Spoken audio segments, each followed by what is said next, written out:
Welcome to 70-742 Identity with Windows Server. In this textbook, we're going to be covering a lot of things that we've already done, but we're going to be going in depth so that you have a better understanding of what those technologies are.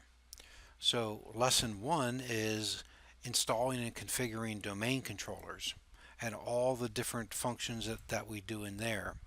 Lesson two will be creating and managing Active Directory groups and OUs, that's organizational units. Lesson three is service authentication and account policies. Lesson five goes in a little bit further, maintaining our Active Directory. And lesson six is configuring our Active Directory in a complex enterprise environment. Lessons 7, 8, 9, and 10 allow us to go in and learn creating and managing group policy objects, GPOs. This is the heart of your Microsoft network and how you can control the experience and what users have access to, permissions. There's many different areas that you can learn in here. It's very, very detailed. It's something that you really need to get a good grasp of if you're going to manage a Microsoft network. Configuring the group policy processing. How do we apply those policies? Configuring group policy settings. The concept of group policy preferences, and once we get into lessons 9 and 10, we'll take a look at that. Preferences is something that has come out in recent years. There was a time that there were no group policy preferences. It gives us much more granular control over the way that our users and our computers are handled on our networks and the available options that we can configure. Lesson 11 is installing and configuring Active Directory certificate services. We did that in a very quick manner when we set up our 70-741 lab. Now we're going to get an idea of just really what all is the underlying technology that goes into certificate services. We'll look at managing our certificates. Then we'll take a look at the installing and configuring of Active Directory Federation services. Federation services, that's the heart of single sign-on, such as when you go to sso.browardschools.com. And then we're going to wrap that up with the web application proxy, and then finally installing and configuring Active Directory rights management services. But let's go ahead and we're going to dig in to lesson 1, installing and configuring domain controllers. So in this lesson, you're going to be getting a greater understanding of how Active Directory works, deploying Active Directory domain services, which we've done countless times already, installing that role, creating that first domain with a first domain controller. It's your new forest. We'll look at adding a domain controller to an existing domain. We'll look at installing the role on server core. The steps to go about removing a domain controller from your environment. How do we go about upgrading our Active Directory domain services? Configuring the global catalog, what a global catalog is and why it's so important. Managing your operations master, the concept of seizing or transferring your operation master roles. This is critically important. For example, if you have a domain controller crash that holds one of these operations master's roles, you need to know how to seize that role, because without it your domain is not going to function properly. So you need to understand the process of seizing that role and being able to enable a different domain controller to be the role holder for that particular role. Or if you are going to say you're going to demote, you're going to remove a domain controller, the process of transferring any configured operation master roles to a different domain controller prior to doing that. So many different things. So let's go ahead and we're going to take a look at your PowerPoint. And so we've already talked about many of these different things that you're going to be learning in there, but let's talk about this, a directory service. What is a directory service? It's a way to store, organize, and provide access in a directory. We use Active Directory services for locating, managing, administrating, and organizing our different types of items, our network resources, volumes, folders, files, printers. We did that in prior exercises in 70-741, where we did distributed file services, where we made a folder available on a network basis, not on a share basis on a system. The concept of creating a printer and making it available on the network. What do we use? We use Microsoft Active Directory. It's based on Active Directory domain services. It stores that information about the users, the computers, and the services, those user and computer objects. It's how we provide authentication for our users and computers. Remember, it's just not your users that authenticate to your network, but your computers also have to be able to. And then, if they're authenticated, it enables us to provide authorization for those users and computers to gain access to the prescribed network resources that they should have access to. What does Active Directory Domain Services use? It uses LDAP. LDAP is the Lightweight Directory Access Protocol. It's an application protocol. It queries and modifies data using directory services. Kerberos is the authentication protocol that we use.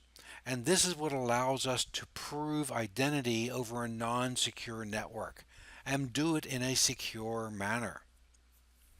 The concept of single sign-on. Yes, we're doing single sign-on. When you log in to your Windows domain, you authenticate your username.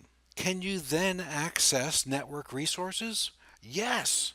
If you did not have the single sign-on capability, if you wanted to access a network printer, you would have to provide credentials. If you wanted to access a network share, you would have to provide credentials. This allows you to log on once and access those multiple but independent systems without having to log on again.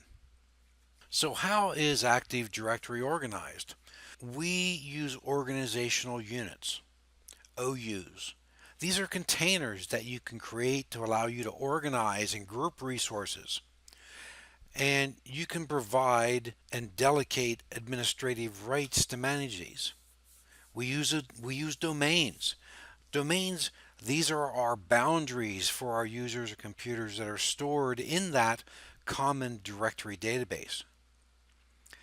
What is a domain tree? Well, it's a collection of domains, and it's done in a hierarchical structure. So they share a common root. So let's say your domain is mydomain.com. Well, you might have a sales.mydomain.com, research.mydomain.com, marketing.mydomain.com, accounting.mydomain.com. These are all branches off of your main common root. If we have multiple domain trees, we now are building a forest. Remember, your first domain controller in your first domain is the first domain tree in your forest. So what are the components that make up Active Directory? It all starts with our domain controller. This is where our Active Directory database is stored. It has a domain partition that stores information, only the information about the objects in that domain.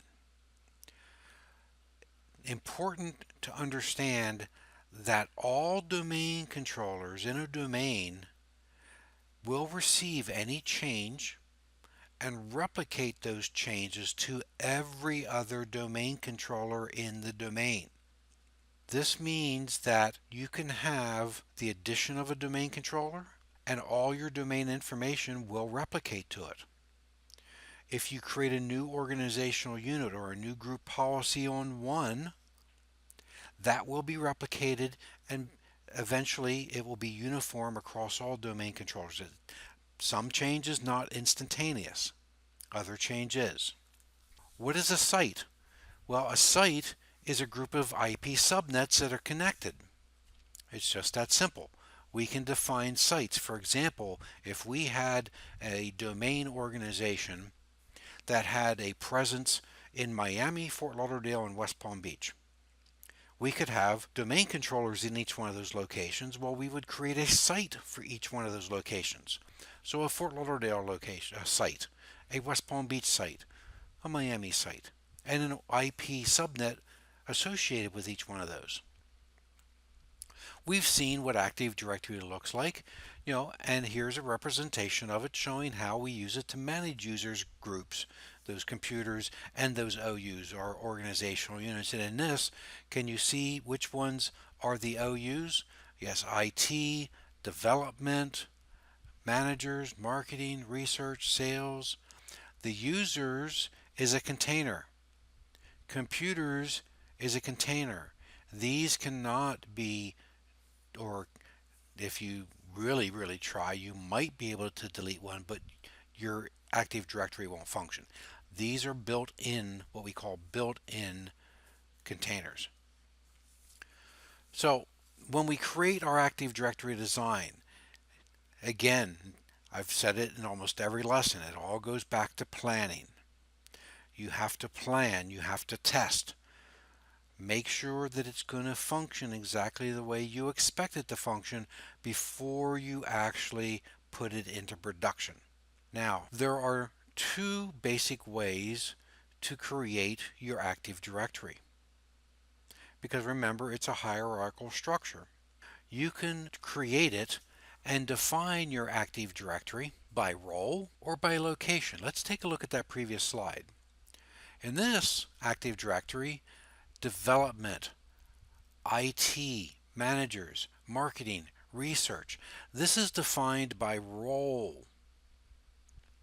So for example, in our example where we had 3 locations of Fort Lauderdale, West Palm Beach, and Miami, if we needed to define separate settings for sales and marketing in those locations, we would have to create a location, a Miami, Fort Lauderdale, and a West Palm Beach organizational unit underneath marketing. And then do the same thing for sales. Maybe do the same thing for managers and for research. It depends on how you are going to define your Active Directory. Perhaps you say, well, we only have a research division in Miami, and we only have a marketing division in West Palm Beach. So we're going to build our hierarchy by location. We're going to define, instead of having these organizational units, we're going to do a Miami, a Fort Lauderdale, and a West Palm Beach OU. And then we'll create our marketing structure inside the respective one, our sales OUs in those respective locations, our research in its respective locations, and so on and so forth.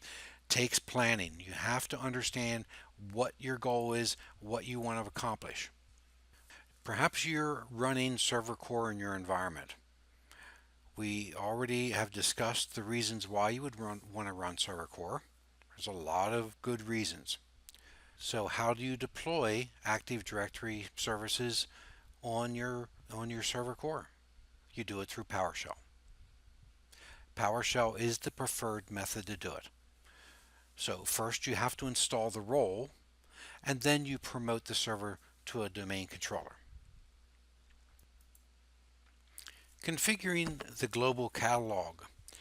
So they say the global catalog is not one of the 5 operations masters, and we're going to take a look at those in just a second. But understand, global catalogs are critical for functionality of Active Directory. It stores a global catalog, a GC, stores a full copy of all objects in the domain. That's why it's so critical that you have to have at least one of your domain controllers set as being a global catalog in each site.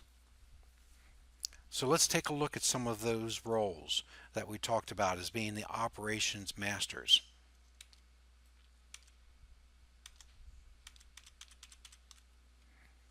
Okay, so global catalog. Remember what they said about the global catalog. Well, your operations masters, there's 5 roles. It's important that you remember what these 5 roles are. You have the PDC emulator. Back in the day, back in the early days of Windows networks, you had primary domain controller role. These were the ways that you described that. And in fact, if you look in some older text, you'll see primary domain controller, secondary domain controller, references like that. Well, this was provided, this PDC emulator role was provided to provide backwards compatibilities back to those old Windows NT 4.0 domains. But understand that it coordinates password changes, account lockouts, time synchronization. It is in charge of doing a lot of important things on your network. The infrastructure master is used to track which objects belong to which domain. The RID master, relative identifier. When a domain controller creates a user, a group, a computer object, that RID master is what's in charge of assigning that object a unique security ID. That's what we call the SID. It consists of a domain security ID that identifies the domain to which the object belongs and a relative ID that identifies the object within the domain. Very important. The schema master. The schema master controls all the updates and modifications to what we call the schema. To update the schema of a forest, you have to have access to that schema master. And finally, the domain naming master, one per forest. Notice the schema master was also one per forest, while your RID master, infrastructure master, and PDC emulator are all one per domain. The domain naming master holds the domain naming master role, and it controls the addition or removal of domains in the forest. So if you want to create a new forest, what do you use? Right, the domain naming master role is what controls that. So let's jump back over to our PowerPoint. So those operations masters roles, we call those FISMA, flexible single master operations. And they're specialized domain controllers that they perform those tasks we were just looking at. If you want to view the holders of all operations masters, you can run the netdom space query space FISMO command. Let's take a look at that. Okay, so here's a copy of Windows Server, our lun-dc that I'm running on Hyper-V on my computer. Let's run that command. We're going to do netdom query. Let's try that again. Netdom query FISMO. Should query, and there it comes back. Well, our domain only has our single domain controller, so it is the role holder for all the master roles. This way, if you ever have to make any major changes, you always need to know which servers are holding those roles before you make those changes. So it's critically important that you know, if I'm going to take a domain controller down, if it's no longer going to be available on our network, does it hold any of these critical FISMO roles, and I need to transfer them prior. If it's a server that crashed, I need to be able to identify which roles that I'm going to need to seize. Now, how do you go about that? Well, you need to view them, and you can do this from the GUI as well. You can go to Active Directory, Domains and Trusts, and so on and so forth. To view the schema master, you have to do it you have to actually go into the MMC and add the Active Directory schema there. It's not listed in your tools. If you want to view the PDC or infrastructure master, you do it from Active Directory users and computers. So they're not all seen from one place. However, if you go into a command prompt and run the netdom query FISMA, you can see all in one location. So let's go ahead. I don't need to have this up anymore. I'm just going to go ahead and shut this down.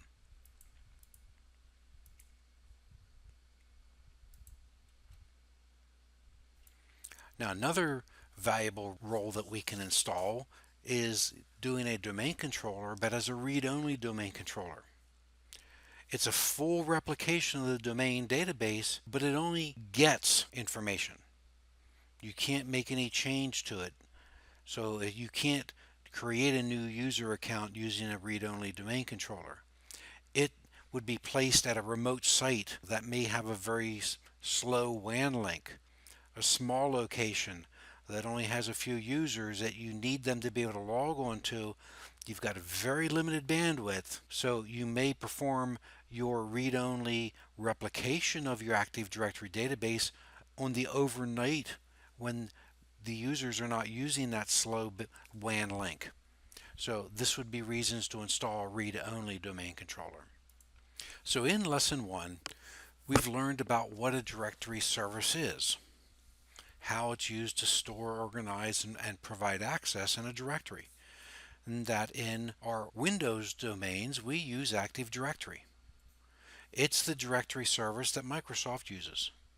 We store our information, it provides us authentication, and we use it to provide the authorization for what the users can gain access to. That domains are administrative boundaries for users and computers.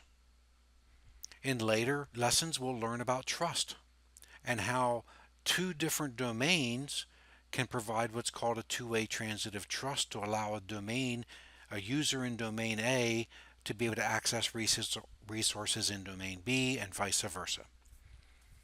What the domain partition is, what domain controllers are, how they replicate information between each other, creating new forests, the importance of the global catalog, the FISMA roles, the importance and use for a read-only domain controller, and the fact that we can virtualize domain controllers and rapidly deploy those virtual domain controllers through cloning. So this could also be used when you need to deploy and test new features. So I hope you enjoyed your first lesson in 70-742. This has been lesson 1. Thank you.